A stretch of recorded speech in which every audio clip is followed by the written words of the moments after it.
Good morning, afternoon, or evening, wherever and whenever you are. My name is Benjamin and welcome to another GameMaker tutorial. This tutorial is part 8 to my basic RPG series, and in this video I'm going to show you guys how to add a dash effect into your game, or a dash state. And I'm actually going to run my project file right here that I use as a reference and show you guys the dashing. Got it hooked up to the controller, so let me pull that up here real quick. And you can see I can move the character around in the view, and then if I press A, the character will do a little dash move. And there's like a little trail effect behind the character. I've kept it pretty basic, but it works really well. And so this is what we're going to be doing. Let's get started. So the first thing we want to do is we want to make sure that our player can get the input for the dash attack. Open up your script get input, and we're going to add in a new variable here, and we're going to call this dash key. And I'm going to set on my keyboard, I'm going to set it equal to keyboard check pressed. Now I'm doing the pressed event because I want to. You could do the keyboard check event, but I want to only dash when they press the key. That way they can't just hold it down. Now I want to do the C key on my keyboard, so I'm going to use ORD parentheses C, like that. Okay. And I talked about that a little bit in the first video when I was talking about how you can use the ASDW keys and how you can use the ORD function to get access to those. But we're going to use it here for this. Now if we have a gamepad plugged in, we're going to do dash key equals gamepad button check pressed. The device is going to be 0, right? And you can see down here at the bottom the different information that we need to pass to it. The device is going to be 0, and then we need a button index. GP face 1 is the A button on an Xbox controller. Right there. Now if you want to look at the other buttons, you can middle click on this. It will bring up the help file like we talked about last time. And you can see we have GP face 1, face 2, face 3, and face 4. And those are the different button indexes. We're getting input for our dash state now. We just need to actually create the dash state. So what I'm going to do is I'm going to duplicate the move state. Duplicate. Okay. And actually, really quickly, one thing we need to do is come into the move state. And you see where we're getting the direction? We're going to change this into an instance variable as well. Currently, it's a local variable. We've got the var keyword. We're just going to take off that var keyword, press the green check mark, open up the player object, go into the create event, and we're going to create the dir variable, and it looks like I already did it. So let's delete that real quick. Pretend that wasn't there, that you didn't see that. We're going to add it in, and we're going to say dir equals 0 and initialize dir as an instance variable. And the reason we're doing that is so that we can use the direction that the player was moving last inside of our dash state. We need to be able to access that direction. So and we can't use an instance variable to get it, because then they would be able to dash in arcs. Well, maybe you want to do that. I don't know. Maybe you do. The way I'm setting it up, you can only dash in the direction that you were going before. So we duplicated the move state. Now we have this script right here called script move state new. We're going to change this to script dash state. Now inside of the dash state, we don't need to get input because we're dashing. We can't do anything else. We don't need to get the direction. We don't need to get the length. But we do need to get the horizontal and v speed based on the length and direction that we had before. Okay? Oh, we do need to set the length though. So I'm just going to do length equals, and let me make sure I've got the dash state up over here. Length equals speed times 4. So our dash is going to move 4 times as fast as our normal move. Okay? And we can take out the sprite stuff as well from the dash state. So now all we've got is we've just got length equals speed times 4. So we're moving faster. We're getting the horizontal and the v speed. And then we're moving. And that's it right now. We're not doing anything else. Okay? But we still can't go into our dash state. We've created the state, but there's nowhere in our code that we change into the dash state. So if we go into our move state right here, what we're going to want to do is, after we've gotten the input, okay, we're going to check if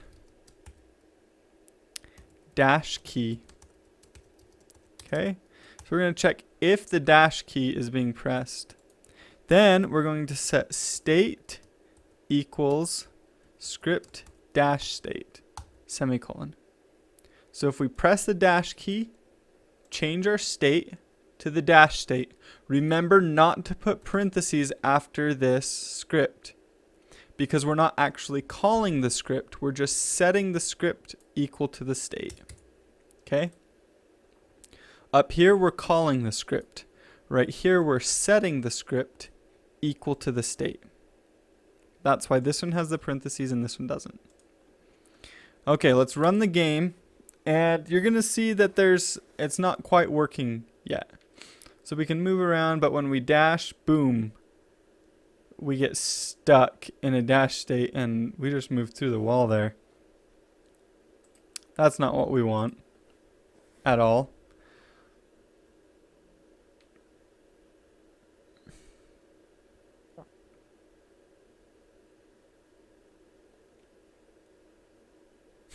Interesting.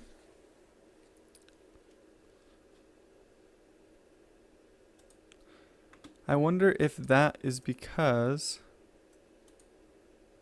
this wall doesn't overlap that wall. I'm going to make them overlap and see what happens real quick.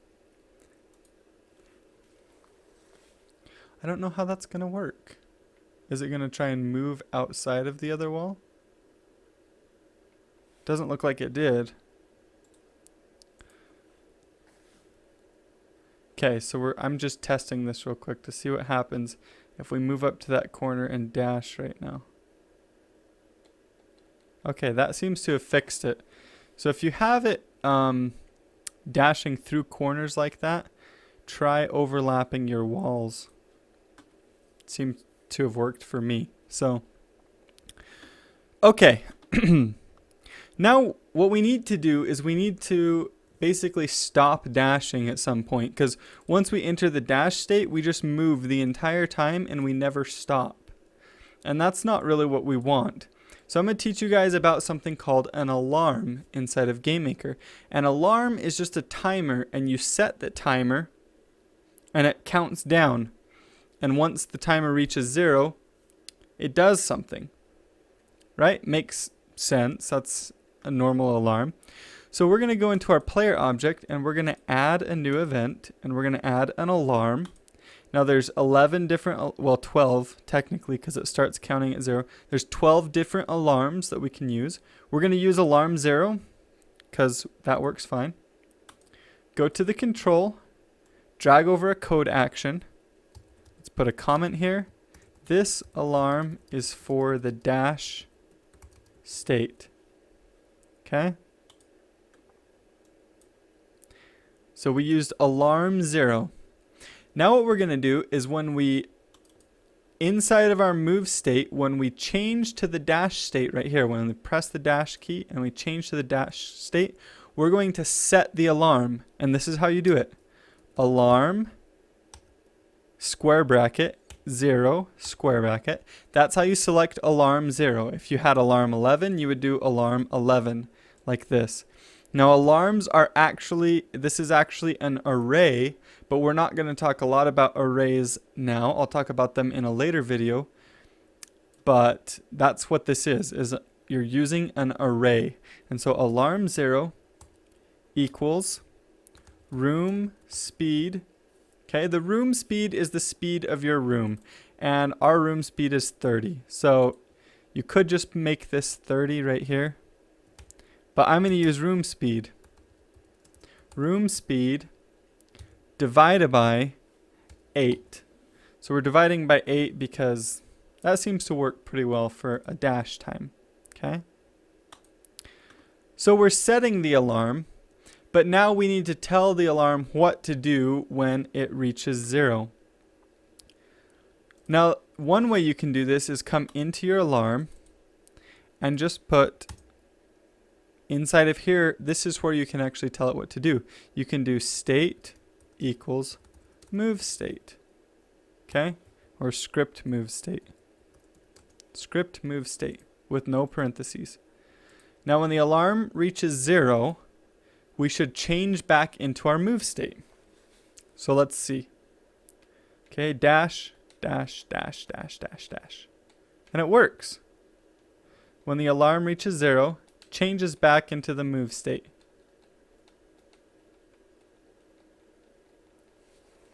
I might do a little bit longer of a dash. That feels kind of short.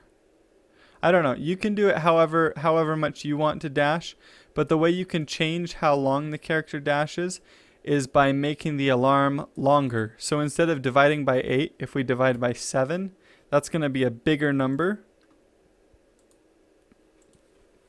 Right? 30 divided by 8 is smaller than 30 divided by 7. And so we'll dash a little bit further if we do that. Now you may notice that if you're not pressing a direction, it always dashes to the right. Okay? We're not going to fix that in this video, but we will be fixing that. For now, we just won't worry about it. You could make the character only dash if they're moving. That's a possibility if you want a temporary fix right now.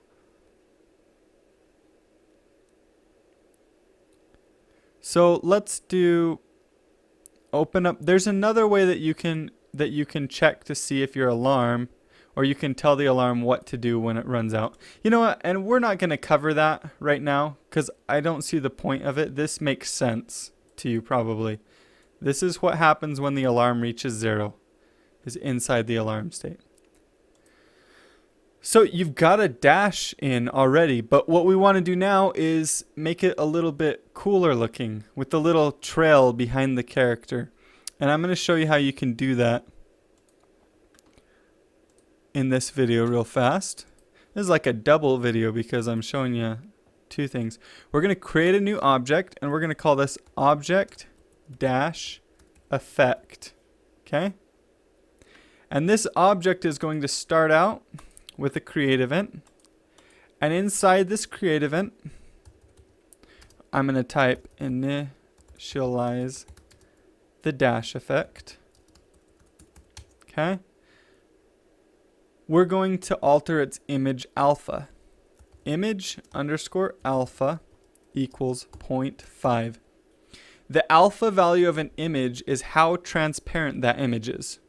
So if we do 0.5, then it's going to be 50% transparent or invisible. And that's what we want this effect to start out as, is 50% transparent like that. We're going to add a step event now. And we're going to do fade. We're dragging over this code. We're going to do an if statement that says if image alpha, right? How transparent is this object? If image alpha is greater than 0, so if we're not invisible, an image alpha of 0 means we're invisible. So if we're not invisible, image alpha minus equals 0.1, which means if you're not invisible yet, start turning invisible, right? Subtract from your image alpha. Else, instance destroy parentheses. Now this instance destroy function is brand new for you guys. This just destroys the object.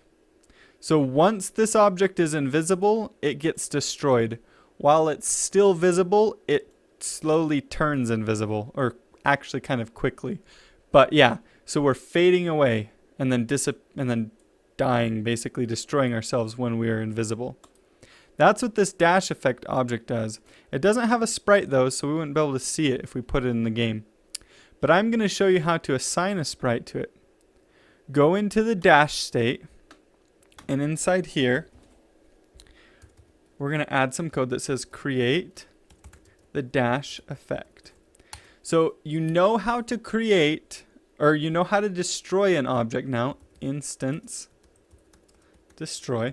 And you might wonder, why do they use the word instance? Well, we'll talk a little bit more about the difference between an instance and an object later. But for now, you can just say instance is kind of like an object. Okay, it kind of means object destroy. There is a difference, and we'll talk about that later. But what you can do is instance create. Okay, and this function takes an X position where we want to create it. Well, we want to create it at our current X position. So, whoops, that was the wrong button. Just do X. Okay, that's our current X position. And Y for the Y position, which is our current Y position. So that will create the dash effect at our current Y position. And we tell it what object to create. Object dash effect. Really easy. This is a super important function that you need to learn inside of GameMaker. You'll use it all the time. You want to shoot a bullet, you're probably going to create it using instance create, right? So instance create X, Y, object dash effect. Now, one of the interesting things and another super important part of GameMaker is that instance create, this function actually returns the ID for the object that you just created, or the instance that you just created. And so it basically turns into that instance. So what you can do is you can store that inside of a temporary variable. Var dash equals instance create X, Y, object dash effect.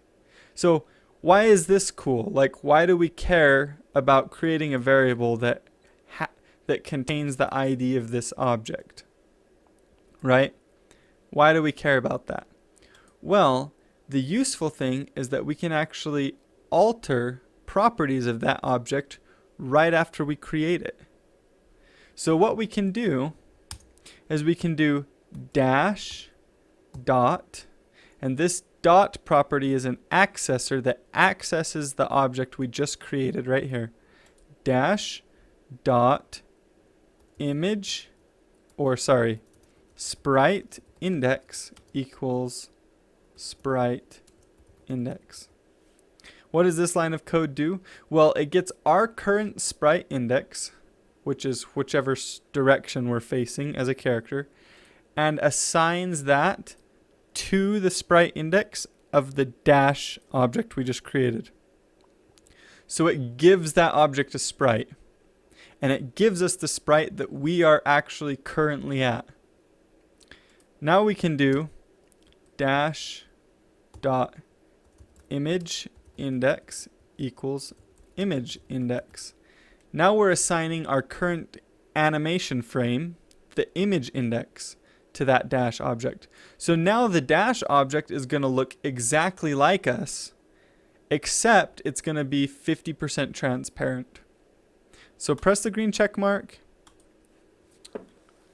and press the green run button, and you can see when we dash, now we get a little fade behind our character. And I must have done a different time. 7 still seemed pretty fast. Maybe not. I guess, I don't know, it feels like a really short dash to me. I don't know how it feels to you guys. Maybe I'll just do divided by 6 here and make the dash a little bit longer. right? If I divide it by 6, it's going to make it longer. Yeah. There we go. There we go. Your character has a little dash now.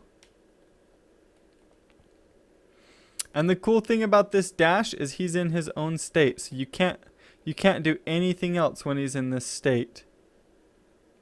Which is exactly how you would do it with a roll or something. So what's happening?